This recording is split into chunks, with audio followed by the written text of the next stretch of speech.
Nouvelle turbulence entre Paris et Alger. L'Algérie vient d'interdire le survol de son territoire aux avions militaires français. L'état-major pris de court s'en est aperçu après s'être vu refuser les plans de vol de 2 avions. Aucune annonce préalable de cette décision qui risque d'handicaper l'armée française pour rejoindre ou quitter le Sahel où sont menées des opérations anti-djihadistes. Déjà ce samedi, l'ambassadeur algérien à Paris a été rappelé. La présidence algérienne dénonce dans un communiqué des atteintes intolérables à la mémoire de la Révolution de libération nationale.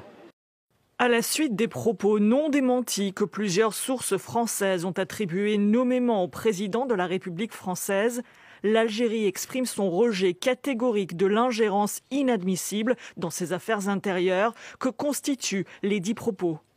Ce sont des déclarations d'Emmanuel Macron rapportées dans un article du Monde qui sont visées par Alger.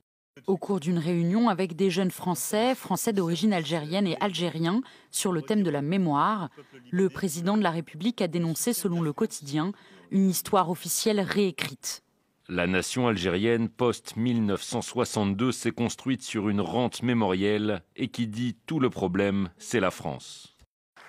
Il y a quelques jours, la décision française de réduire de moitié le nombre de visas accordés aux Algériens avait provoqué un début de crise diplomatique entre les deux pays. Alors que le 60e anniversaire de la fin de la guerre d'Algérie approche, les relations entre Paris et Alger semblent être au plus bas.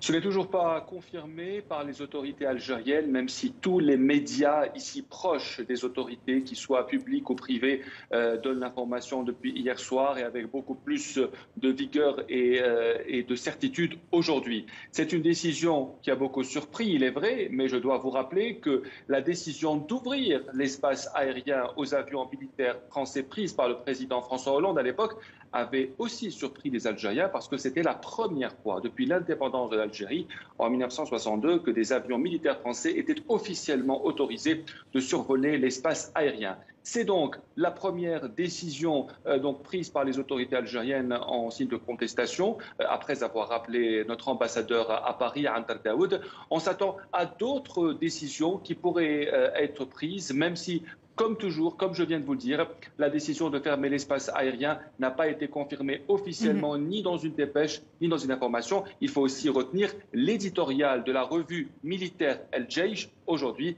qui était aussi très dur envers la France. Merci beaucoup Khaled Drareni, merci pour ces précisions depuis Alger. Slimane